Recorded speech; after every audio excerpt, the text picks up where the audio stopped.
Buenas noches, bienvenidos a esta nueva edición de Voces del Trabajo, este programa que sale por la pantalla de Barricada TV en el 32.1 de la televisión digital abierta y también a través de nuestras redes sociales, un programa en el cual buscamos pensar un poco, reflexionar, conocer la actualidad de lo que está pasando en Argentina, en esta Argentina convulsionada de Javier Milei, hablando con los sindicatos, hablando con sindicalistas, hablando con representantes de los trabajadores. Creemos que es sumamente importante en este contexto presentar esa voz, poder conocer las opiniones.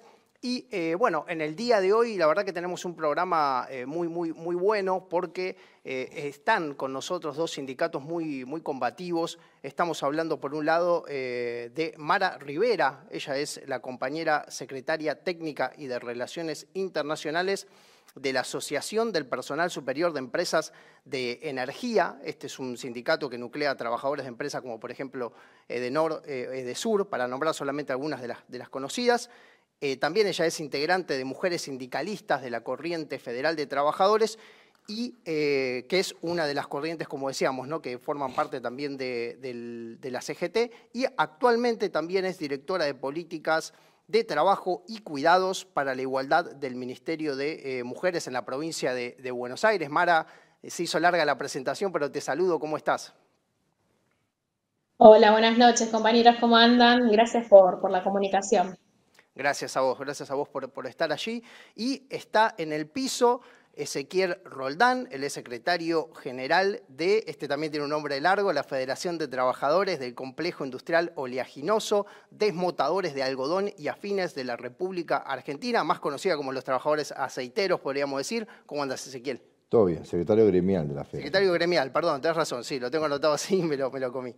Gracias por venir, Ezequiel. No, por favor, gracias por la invitación. Bueno, la idea es charlar un poco de esta actualidad. En un primer bloque vamos a hablar de la coyuntura un poco más general de la Argentina y en el segundo nos metemos más a conocer qué está pasando en cada uno de sus gremios, de sus sindicatos, de sus sectores. Así que para empezar vamos a pasar un pequeño video, un pequeño recorte de lo que fue la presentación del presupuesto que hizo el presidente Javier Milei en el Congreso el domingo pasado. Vamos a ver este fragmentito para que funcione como disparador para empezar a pensar este contexto social y político que estamos viviendo. Gestionar es haber evitado la hiperinflación que nos dejaron en puerta. Gestionar es sanear el balance del Banco Central y desactivar la bomba de deuda que heredamos.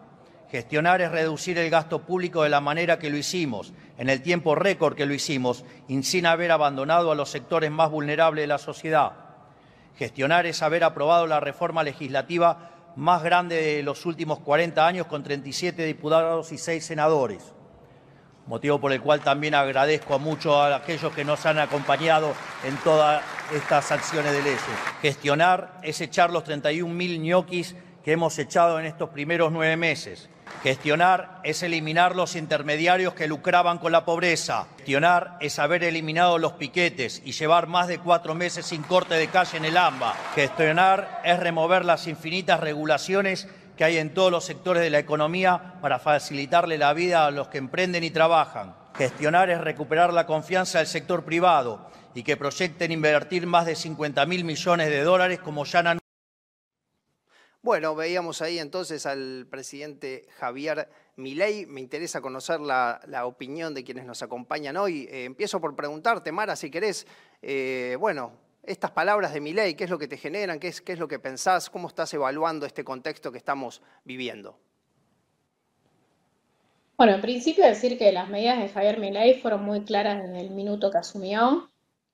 Nos encontramos ya con más de 9 meses de gestión de gobierno, que la verdad que cada vez acentúa más el tipo de políticas que quiere incorporar y que ya con sus vetos y con las leyes que salieron ya es clara la política, así que no me extraña ese discurso tan triste de la política, ¿no? Porque la verdad que un presidente hable así, de desear. Me hizo acordar cuando escuché en vivo el discurso, cuando se le decía a la presidenta Cristina Fernández de Kirchner en su momento que era muy altanera, que hablaba. Y hoy nos encontramos con un presidente que es súper violento, que parte de la sociedad lo jala, porque hay una cuestión de que ganó con el voto popular, Digo, ¿qué direccionado está todo?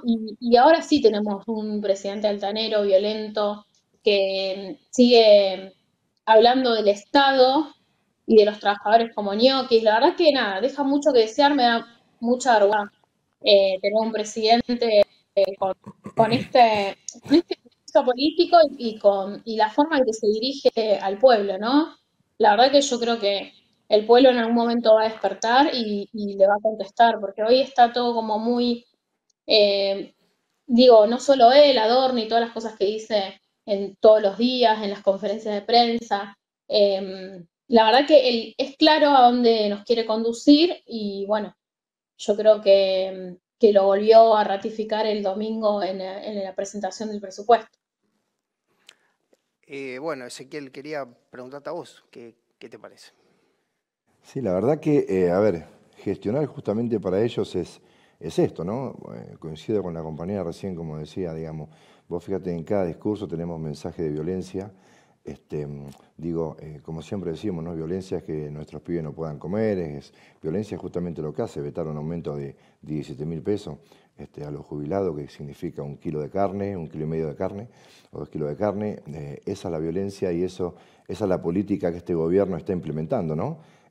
Obviamente coincido con la compañera, del minuto número 1 dijo qué es lo que iba a hacer, digamos, sin importarle nada. Para nosotros no es un presidente, nosotros es un showman, digamos, que se presenta en cada una de las oportunidades que puede, lo vemos por Twitter, por diferentes medios de comunicación, y lo que menos hace es gobernar un país, ¿no? Cuando tenemos miles de chicos y chicas que no comen, cuando tenemos jubilados que no llegan a fin de mes, trabajadores en estado de pobreza, porque siempre decimos lo mismo, ¿no? Lo que significa es el salario, y desde ahí, de esa base partimos todos, ¿no? Trabajadores que son pobres porque cobran 300, 400.000 pesos por mes y no llega a fin de mes, y pagás 100 lucas de gas y pagás 100 lucas de luz. Entonces, me parece que está claro cuáles son las políticas de este gobierno y en contra de quién viene, que viene en contra justamente de todos los trabajadores, de todas las trabajadoras, viene en contra del jubilado, viene en contra de los universitarios, viene en contra de todo eso. Siempre decimos lo mismo, ¿no? La casta realmente éramos nosotros, y es así, nunca le creímos nosotros, por eso es que siempre estuvimos en contra de estas políticas, no solamente esta política ahora de Milei, sino también en la era del macrismo, ¿no? Porque no nos olvidemos que aparte de este personaje que tenemos como presidente del país, también está gobernando el macrismo, digamos, dentro, ¿no? de ellos. Así que me parece que no está en lo que pueda decir o hacer Milei, sino está en lo que podamos hacer y decir nosotros. Bueno, me parece interesante esto que mencionás como para empezar a pensar cómo revertir esta situación. Milei lo dice, lo menciona todo el tiempo, la casta, y tiene como uno de los principales ejes de ataque al movimiento sindical. ¿Cómo se hace para empezar a revertir esta situación? Ezequiel, te pregunto y después paso a Mara. Sí, bueno, nosotros, venimos haciendo esto hace muchos años, ¿no? Recién te contaba fuera del aire, ¿no? La forma de tratar de concientizar a todos los trabajadores, porque evidentemente tuvimos también trabajadores que han votado este modelo político, engañados, o seguramente, pero está claro. Entonces, digamos, contrarrestamos eso justamente haciendo asamblea de base, laburando con un mate o lo que sea frente al compañero, tratando de hacerle notar y ver cómo son las cosas, porque nosotros, más allá de siempre decimos lo mismo, no somos una federación partidaria ni un gobierno, siempre defendemos los intereses y los derechos de todos y todas las trabajadoras. Obviamente está claro a lo que vino este gobierno. Digamos, me parece que nosotros no tenemos que perder más el tiempo. Digamos, hay una parte lo venimos diciendo siempre, y creo que nuestro secretario general, Daniel Jofre, lo viene diciendo, y entendemos de toda la actividad de todo el gremio lo mismo, que bueno, hay una gran parte de la CGT que hoy está dormida, hay una gran parte de la CGT que hoy parece que le da lo mismo que le peguen a nuestros viejos, que le peguen a los jubilados, le da lo mismo que veten un insignificante aumento a los jubilados, que también reprima a los universitarios en la educación, que también reprima a los trabajadores que hacen huelga, que de esa forma violenta empresarios también tomen estas políticas que hoy está generando este gobierno y despidan a miles de compañeros, como son los compañeros del Zunda, ¿no? Que también han despedido un montón de compañeros.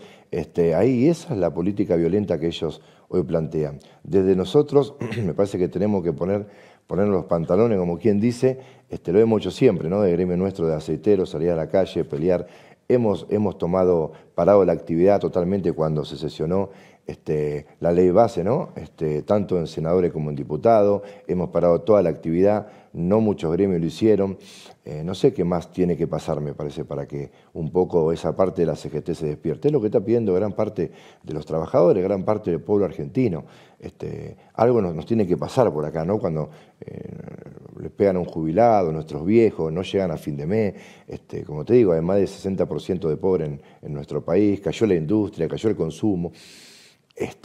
Me parece que es hora de que nos despertemos todos y hagamos y estemos en el lugar donde tenemos que estar. Mara, ¿qué te parece esto que opina Ezequiel o qué es lo que pensás de este tema? Sí, coincido plenamente. Yo creo que la CGT tuvo un momento histórico en diciembre cuando plantó el plan de lucha y después de más de 25 años hubo una reunión regional de la CGT, eso también hay que decirlo. Se federalizó el plan de lucha. La verdad que fue un contexto que hasta a nivel internacional tuvo mucha repercusión porque ni bien asumió un presidente que ya plantó la ley en ese proyecto, era la ley ómnibus en ese momento, después la CGT accionó, digamos, automáticamente y rápidamente y estratégicamente en un plan de lucha. Me acuerdo que cuando íbamos a visitar a los lugares de trabajo, en mi caso en los sectores de energía eléctrica, como decía recién Ezequiel, sabíamos que la mitad en esa asamblea había votado a mi ley, pero bueno, no hay que ser con la gente, porque también la gente quiso estar mejor y votó eso, se confundió. Pero en esa asamblea donde nosotros plantábamos el paro allá en enero, la gente nos decíamos que íbamos muy rápido, y nosotros, la verdad que fue un plan de lucha que se sostuvo hasta que se llegó al diálogo social. Eso fue un poco lo que irrumpió este plan que llevamos adelante cuando se empezó a negociar con el gobierno. Un gobierno, como dije anteriormente, tiene claro el destino, hacia dónde nos quiere llevar. Entonces, ante esa claridad del otro lado, que no, como dijo Ezequiel recién, no dan financiamiento a la educación, que es el futuro de nuestro país, a los jubilados, no hablan de una matriz productiva, o sea, que no hay generación de empleo. Entonces, ante ese contexto, yo creo que ya no podemos entrar en un diálogo. Fue claro con la ley base, fue claro con los vetos. El gobierno en esos diálogos ningunea al movimiento obrero porque no cree en la figura del sindicalismo, le irrumpe ese proyecto que tiene el país.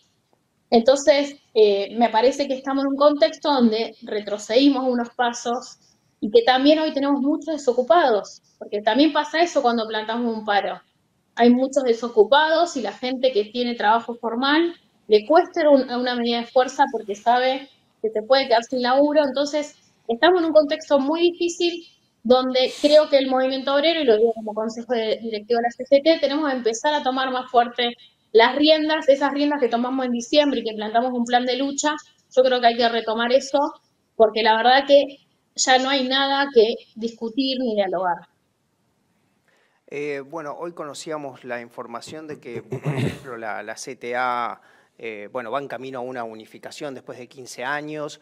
Entendemos obviamente que esa unidad o ese tipo de unidad es un camino necesario y posible para poder enfrentar estas políticas. ¿Qué es lo que está faltando para que eso se potencie? Y si consideran, ¿no?, también que la unidad es un valor importante o que, bueno, en ciertos contextos es necesario romper, avanzar por otro lado. Sí, yo creo que, digamos, desde el punto de vista, siempre la unidad es fundamental, digamos, ¿no?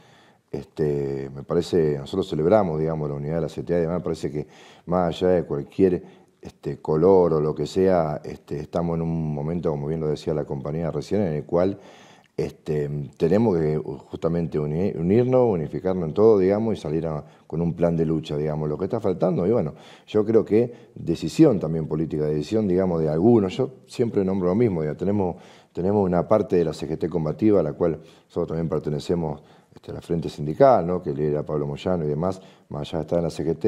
Y también coincido con la compañera que si bien en la primera parte también se paró la actividad y todo decía muy rápido, y después como que, bueno, se optó por el diálogo, el cual ya me parece que quedó totalmente atrás, ¿no? el dialogar. Me parece que, insisto, con lo que nombrás vos, digamos, con la CTA, nosotros celebramos eso, estamos también en contacto siempre con los compañeros de la CTA, y me parece que por ahí es el camino.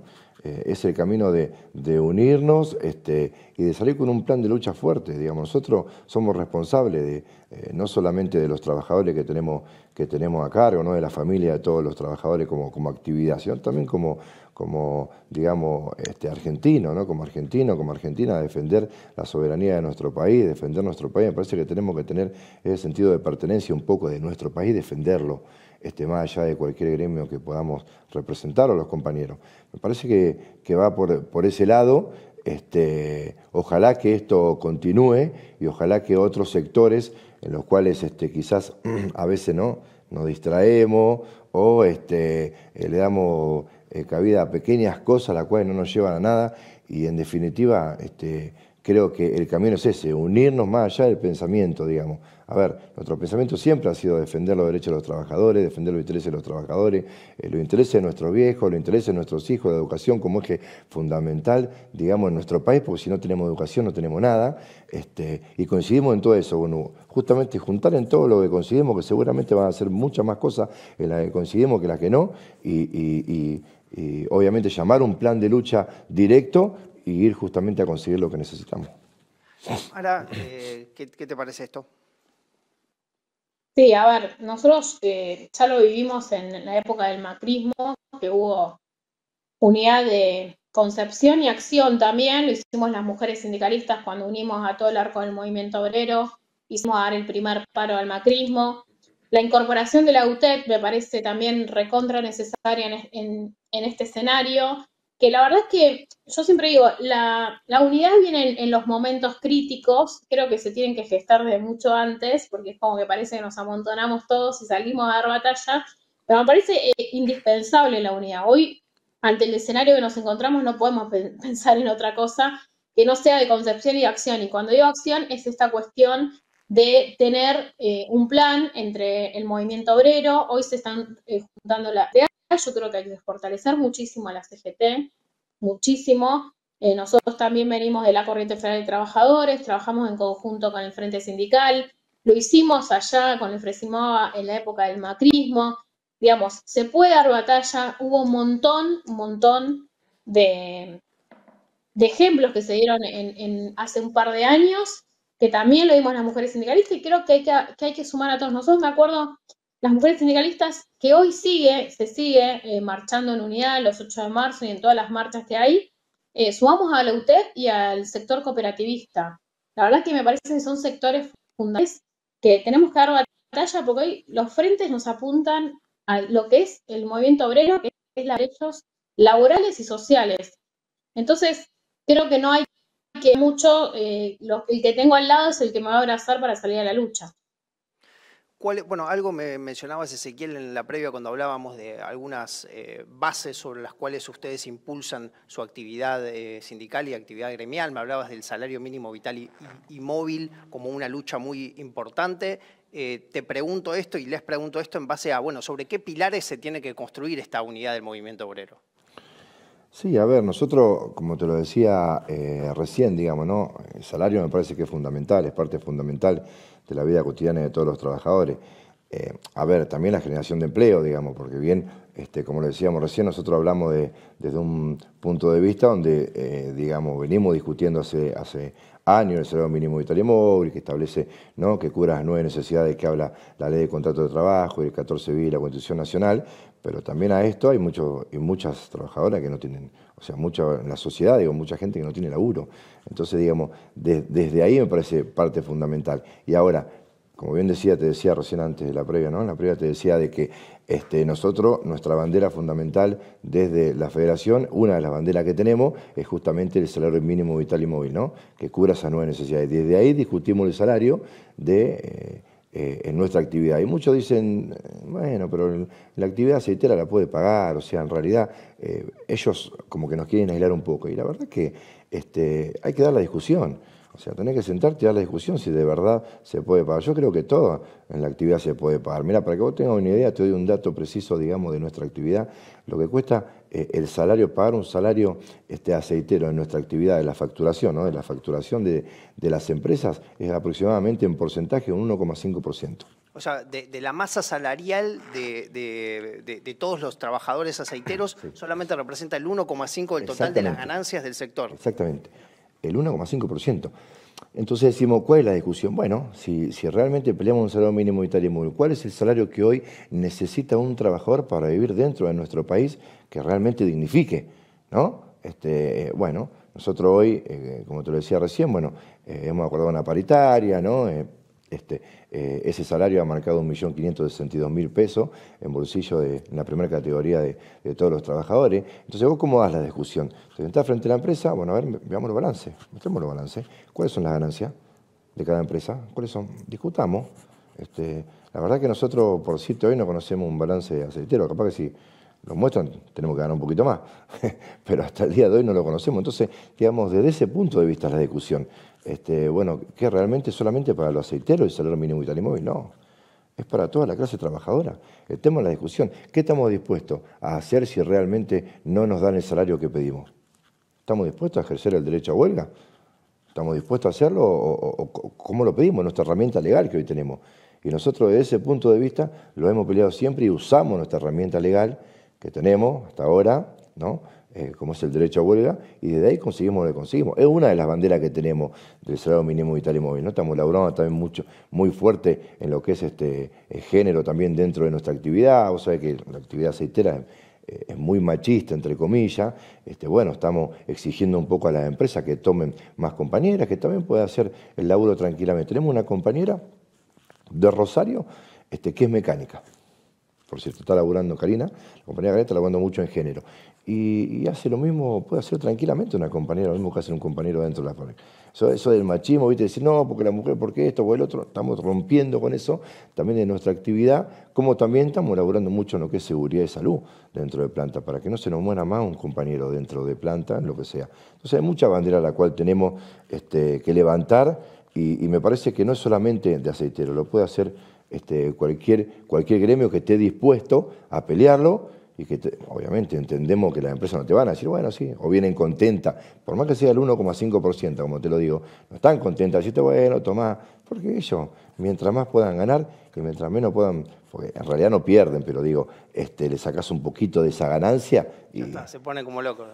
Se ponen como locos, imagínate que el porcentaje es significante, entonces se ponen como locos. Bueno, está en la discusión, yo creo que tenemos que dar la discusión, sentarnos, dar la discusión y estar dispuestos con la conciencia de todos los trabajadores mediante un laburo de base importante, ¿no? Porque en definitiva lo que nos lleva a mantenernos la huelga, lo que nos lleva a lograr el objetivo es la conciencia de todos los trabajadores dentro de planta que te paran la actividad por ese salario o por cualquier condición de trabajo. Mara, hablaba recién Ezequiel del salario mínimo vital y móvil. Hoy está el oficial, ¿no? El que acuerda el gobierno con los sectores empresarios y representantes de los sindicatos en 270.000 pesos, inclusive menos, creo que es 268, un verdadero desastre. Y bueno, te vuelvo a formular a vos la pregunta, ¿no? ¿Cuáles son esas bases, esos fundamentos que tienen que generar esta unión y que a su vez tienen que poder cumplirse, ¿no? Tienen que poder llevarse a la realidad? Sí, antes de responder esto, quiero decir que hoy fue lo que dice Ezequiel, porque yo fui a una actividad de feminismo y sindicalismo en Santa Fe, en Rosario, así que tiene un trabajo enorme de género las compañías y la federación, así que estuve ahí, la verdad que me recibieron muy bien, así que agradecerle a Ezequiel y a la federación. Pero volviendo un poco a la pregunta, yo creo que más allá de las banderas que tenemos los sindicatos, que es el salario, la calidad de vida de los y las trabajadores, hay una cuestión muy vinculada a la falta de empleo. Seguimos siendo el país en Latinoamérica con más índice de sindicalización, pero tenemos muy bajo en lo que es la masa total y creo que ahí tenemos que fortalecer la generación de empleo formal sindicalizado.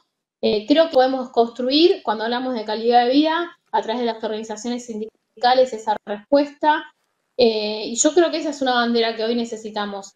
Yo la verdad lo escucho al presidente Javier Milei que no habla de la producción, de la generación de la matriz productiva del país y vuelvo con esto porque me parece importante que si no habla de eso, si vamos a vivir de de comprar afuera no va a generar empleo, digamos, ahí está la destrucción del trabajo. Y otra forma, y otra cosa que me parece importante destacar, es también estos nuevos que vienen en la cultura laboral, también acompañarlo del movimiento obrero, digamos, no tener miedo a lo que se viene, porque esa construcción de empleo hay que pensarla con las nuevas formas de trabajo y yo creo que esa es una bandera que hoy tenemos que llevar bien en alto, que es la generación de empleo para la Argentina. Lo que le da vida a los y las trabajadores es un empleo formal y nosotros somos la garantía para darle esa calidad de vida que se merecen los ciudadanos de nuestro país. Bueno, vamos a ir a un brevísimo corte y ahora volvemos con más discusión, ya metiéndonos más hacia el interior de cada uno de estos sindicatos para conocer cuál es su actualidad. Enseguida volvemos. Segundo bloque de Voces del Trabajo. Como les decía, vamos a intentar a meternos un poco en la actualidad de cada uno de los gremios, de los compañeros, de la compañera que están hoy en el programa. Así que empiezo por preguntarte, Mara, ¿querés contarnos un poco cuál es la situación que están atravesando desde el sector de las empresas energéticas? Bueno, a ver, las empresas de energía se privatizaron en los años 90 y no volvieron más en manos del Estado, así que tenemos una deuda histórica con el sector, un sector que ya denunciamos allá en el 2015, que la necesidad de que se haga cargo el Estado por la falta de inversión que había. Eso, digamos, no cambió nada la realidad. Tenemos cortes en verano, tenemos cortes en invierno, se ven a las altas y las bajas temperaturas por falta de inversión, pero ahora se suma un factor que es aún peor, que es la falta de regulación por parte del Estado.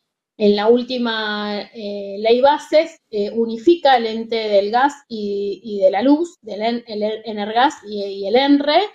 Eso hace un achicamiento del Estado, pero ese achicamiento del Estado es una respuesta a la falta de control del servicio. Y esto es gravísimo porque nos estamos en un contexto donde además redobla la apuesta del gobierno y genera un aumento de tarifas enorme y los reclamos que llegan a los entes reguladores no se responden porque despidieron trabajadores, no dan abasto.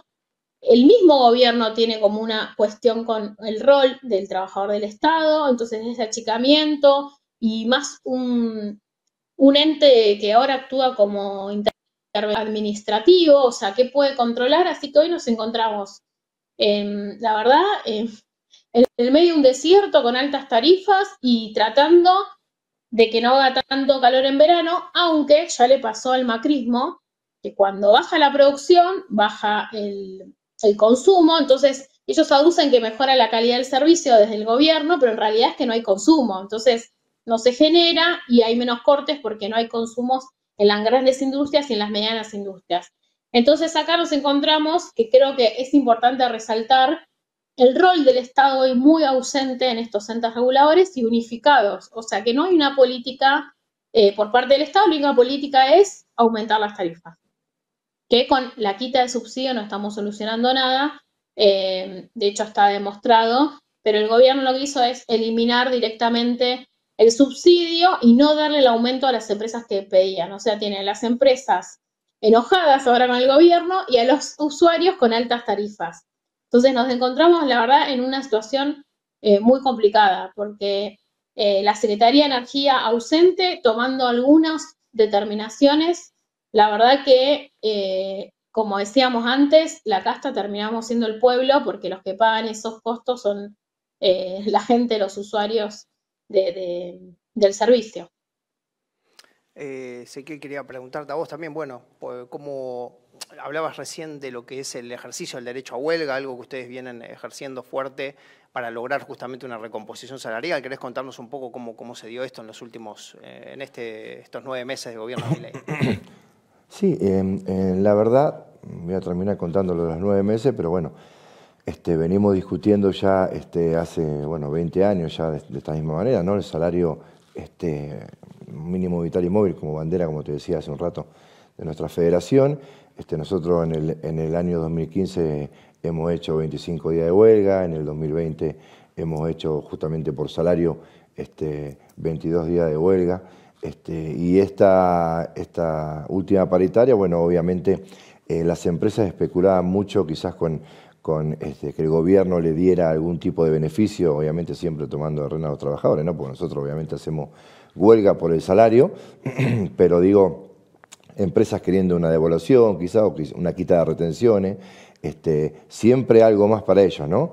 Se la jugaron una semana, digamos, nosotros a través de un plenario que se hizo en San Lorenzo, en Rosario, digamos, donde bueno, han ido delegados de todo el país, conjuntamente también con el sindicato de San Lorenzo, que también ha llevado los delegados del gremio, digamos, se había decidido bueno, tomar una medida en caso de no conseguir el salario mínimo vital y móvil, ¿no?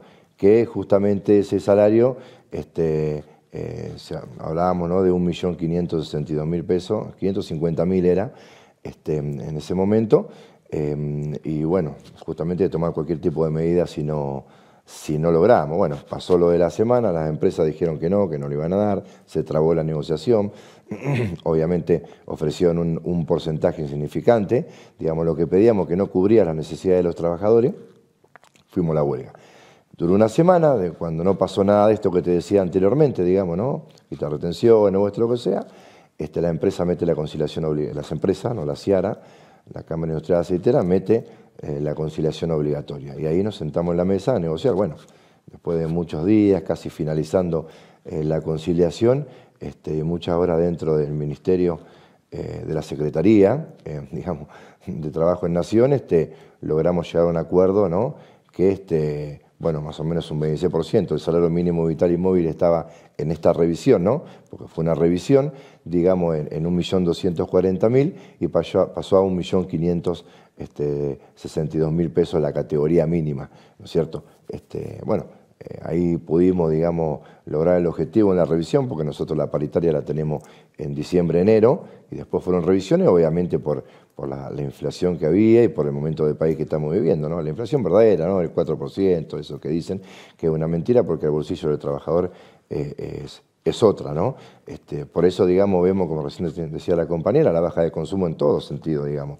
Esa es la política de este gobierno, ¿no?, que como es que la gente consuma cada vez menos, o que consuma lo que puede, donde llega a fin de mes, o sea, que llegás ahí a fin de mes, digamos. Así que, bueno, pudimos lograr ese objetivo desde la Federación. Bueno, también ahora, en unos meses arrancamos con la paritaria demostradora también, la paritaria demostradora de algodón. Nosotros somos aceiteros y demostradores de algodón. Contanos un poco qué quiere decir eso, ser desmotador de algodón. Sí, es el desmote de algodón, hay un aceite ahí en el desmote de algodón que sale desde el algodón, digamos. Si bien tenemos compañeros que no trabajan todo el año, digamos, no como un aceitero, es un laburo temporario, pero logramos la verdad que a través de la paritaria, con la misma política del salario mínimo vital y móvil, llegar más o menos al salario, ¿no es cierto? Bueno, la lucha que implementamos a través de la actividad aceitera es la misma que implementamos con los compañeros demostradores de algodón, bueno, que están en Chaco, ¿no?, en Formosa, en Santiago del Estero. Ahí también tenemos una dinámica con compañeros del Chaco, que también los compañeros del Chaco, si bien no están dentro de la Federación Aceitera, pero nos estamos uniendo, como bien lo hicimos con los compañeros del Sindicato de San Lorenzo, a discutir paritaria, ¿no?, en esto de la unidad fundamental como eje, ¿no?, como eje fundamental para lograr los objetivos. Así que bueno, como te decía recién, esa es una de las primeras banderas que tenemos. No quiero ser reiterativo, pero también te hablaba de seguridad y salud, que estamos elaborando muy fuerte, con los compañeros de género. Me parece ejes fundamentales que los cuales tenemos para laburar.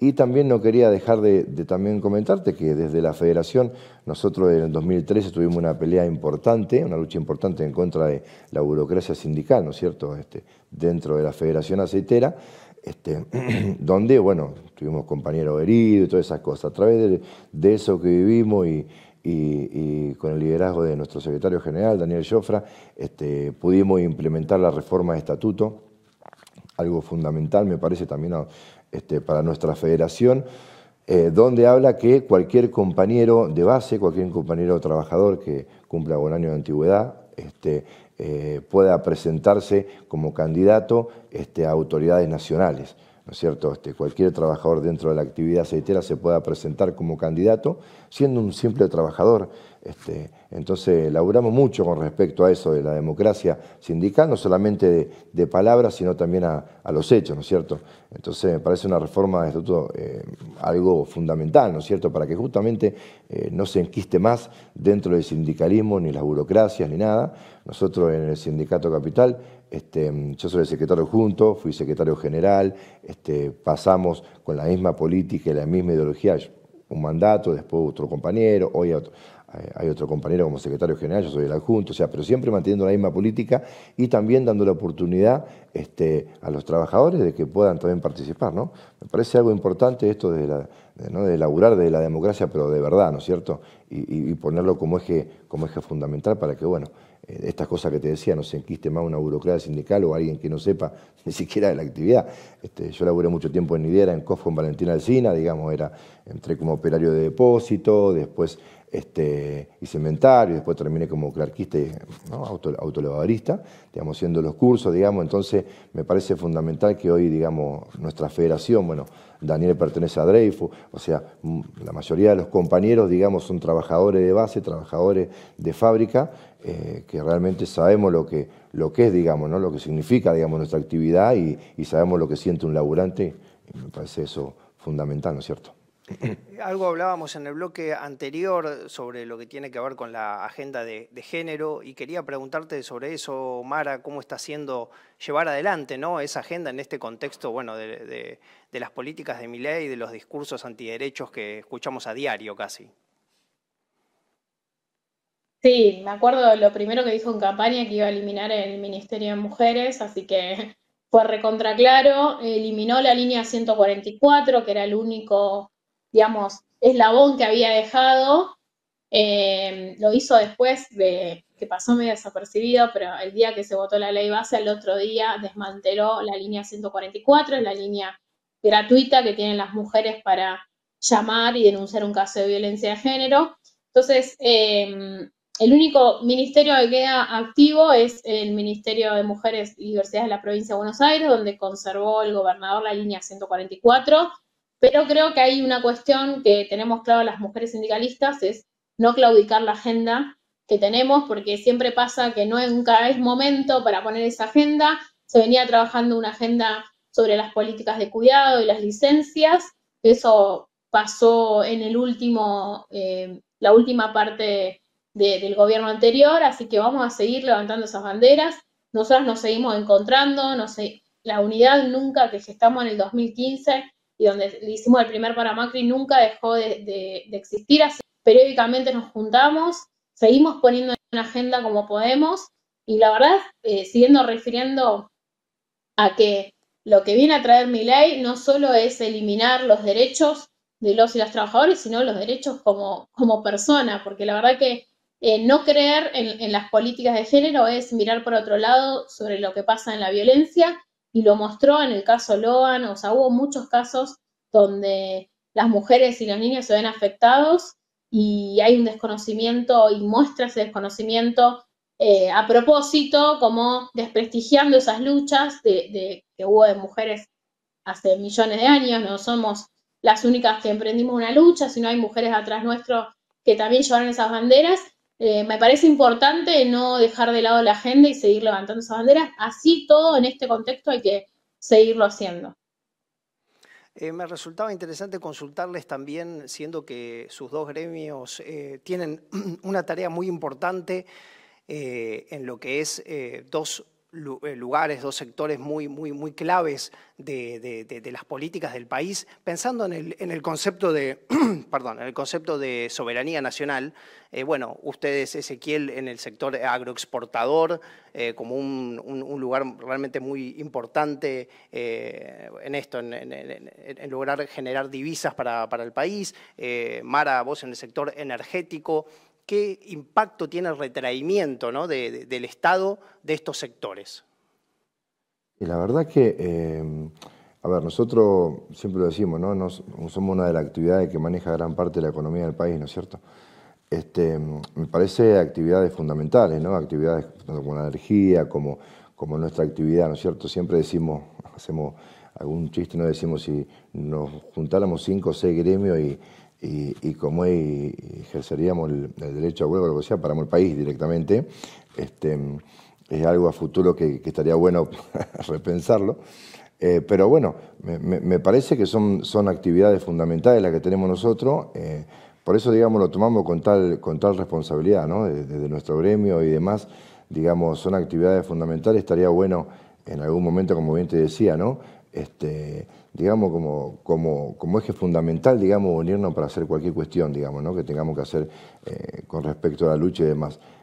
Nosotros decimos, bueno, justamente eso que decías vos, ¿no? Que decís, es una actividad que trae divisa al país, una actividad, y por eso muchas veces nos cuestionaban, nos decían, bueno, hemos tenido periodistas no muy amigos que han hablado de que nosotros hacemos un chiste ahora, ¿no? No somos más aceiteros, somos murientos ahora, ¿viste? Porque nos han llamado murientos aceiteros por ahí, justamente por ejercer el derecho a huelga. Me parece que son ejes fundamentales y son actividades fundamentales, tanto la energía, en este caso, como la actividad que tenemos nosotros, y me parece que a futuro tendríamos que hacer algo importante, ¿no? Bueno, algo se había delineado con lo que tenía que ver con la estatización de la empresa Vicentín, sí. Algo que quedó absolutamente trunco y que hubiera ocupado hubiera sido una política muy importante, ¿no? Totalmente hubiera sido una política muy importante y no solamente no fue eso, sino que nos quedamos con todo lo contrario, ¿no? Porque lamentablemente es algo de lo que siempre hablamos. Justamente hemos ido a algunos estrenos de la película, ¿no? Cuello Blanco, hemos ido a La Plata, en otros lados, el caso de Vicentín, digamos, y siempre decimos lo mismo, ¿no? ¿Para qué anunciar algo que nunca se iba a hacer? Me parece que de ese momento quedamos en un estado de debilidad como gobierno, ¿no? Como gobierno hacia afuera, impresionante. Porque era algo que hubiera sido un golazo, hubiera sido buenísimo que realmente se pudiera hacer, pero fue mucho peor porque no solamente no se hizo, sino que se dijo que se iba a hacer, y como me parece que ahí fue un debacle político, digamos, que marcó en el gobierno, ¿no es cierto?, en el gobierno anterior, si se quiere, ¿no?, con respecto a lo de Vicentín. Hoy tenemos la empresa, bueno, trabajando y demás, pero, viste, la verdad que hubiera sido fundamental. Hubiera sido fundamental para la soberanía de nuestro país, defender realmente la soberanía de nuestro país. Muchos hablan de otros países y hablan y mienten, medios no totalmente de derecha, medios de extrema derecha que realmente mienten sobre quizás, nosotros hemos tenido la oportunidad de estar en Venezuela, hemos visto realmente que era lo que pasaba ahí, dentro de ahí, acá viendo los medios de comunicación cómo demonizaban todo el tiempo la información, una información falsa. Realmente, ¿no? Sí hubo democracia, sí ganó el presidente Nicolás Maduro, porque lo vimos nosotros ahí, y bueno, todo lo demás, pero bueno, cuando vos realmente entras en eso, realmente en defender la soberanía del país, pasan todas estas cosas, digamos, ¿no? Cuando realmente te importa tu bandera, cuando realmente no querés una bandera yanqui en el obelisco, ni mucho menos, sino que es lo que todos tendríamos que hacer como argentinos, ¿no? Defender la soberanía de nuestro país a como dé lugar, bueno.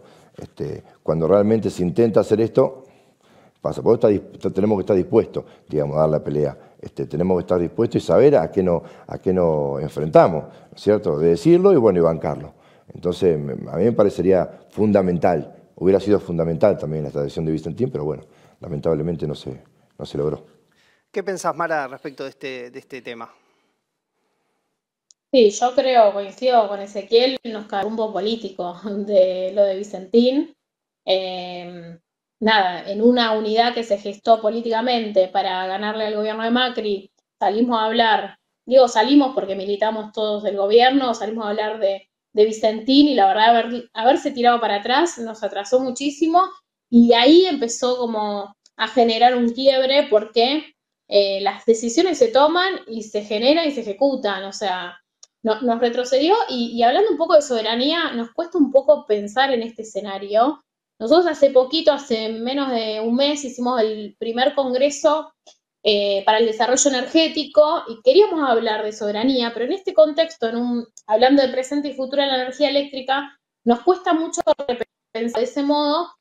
Entonces tomamos decisión que el primer congreso estén presentes los sectores que atraviesa la actividad, que es el sector educativo de las universidades, el marco regulatorio como Estado. No invitamos obviamente a la Secretaría de Energía, pero sí invitamos a interventores de los gobiernos anteriores, las empresas, los sindicatos y la transición energética. Y plasmamos un documento que vamos a empezar a trabajar eso y veo como muy importante que nos juntamos los frentes, el frente sindical de empresas estatales, estaría bueno juntarse el frente sindical de gremios estratégicos para el funcionamiento de un país, porque la verdad que hay que seguir hablando en este contexto de qué es lo que necesitamos, porque después pasa esto, cambian los gobiernos y estamos todos bajo las críticas y creo que hay que tener presentado un proyecto hacia dónde queremos construir, un proyecto que sea claro,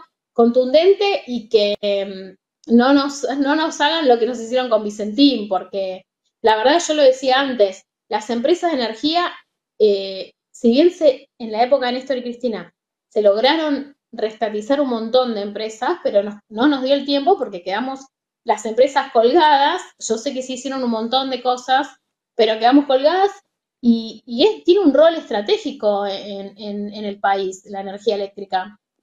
Entonces, en este escenario, obviamente levantando las banderas de la soberanía, pero estamos en un contexto muy complicado y hay que reformular y hay que pensar qué proyecto ofrecemos del lado del movimiento obrero para cambiar esta realidad en caso, porque con este gobierno es claro, como dijimos antes, pero en caso de que cambie el gobierno, ¿qué contrapropuesta tenemos ante este escenario? Les quiero agradecer muchísimo a los dos por haber venido. Muchísimas gracias, Ezequiel. No, por favor, gracias a vos. Mara, también muchísimas gracias por estar ahí conectada. Gracias por permitirme conectarme a la distancia. No, gracias a vos. Bueno, nosotros entonces ya nos despedimos.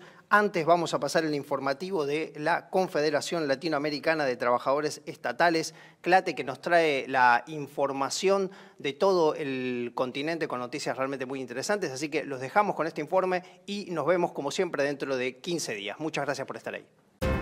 Se realizó en Argentina el primer encuentro internacional de jubilados y pensionados.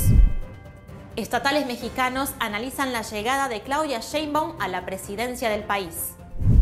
Gran movilización en Colombia en defensa de la democracia.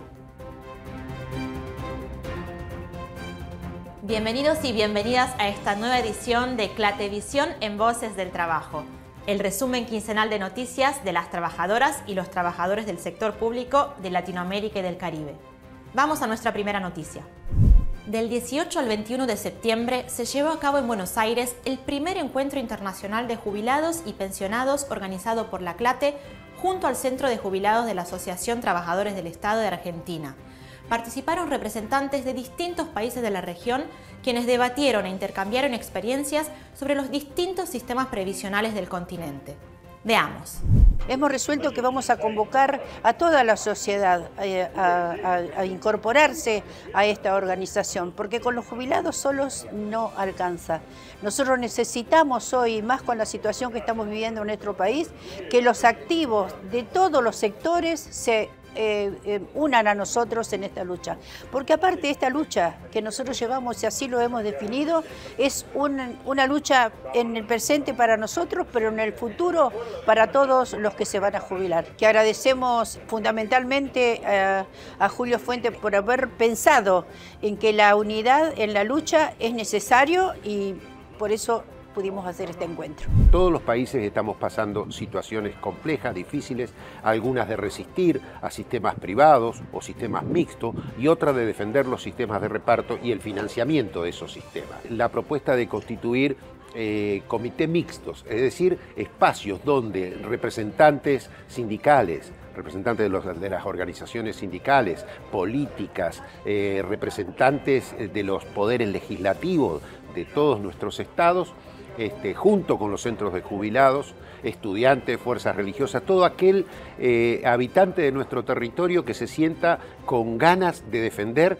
y de primero aportar al debate para constituir sistemas de previsión social que garanticen que a todos los trabajadores, que una vez de haber pasado años de trabajo, tengamos la seguridad de que haya una respuesta económica que nos permita vivir hasta nuestros últimos días. El próximo 1 de octubre asumirá Claudia Sheinbaum como nueva presidenta de México, la primera mujer en ocupar el cargo en la historia del país. Para conocer las expectativas para esta nueva etapa, dialogamos con Sergio Padilla, titular de la organización que agrupa a los servidores públicos mexicanos, la CONFEPIDER. Escuchemos. Estamos orgullosos de que va a ser históricamente la primera mujer en la República Mexicana que tome protesta como presidenta de la República. Los cambios se seguirán generando, el compromiso con el sector obrero, con el sector de los trabajadores públicos, está construido para que en un momento dado sigamos trabajando en los grandes desafíos.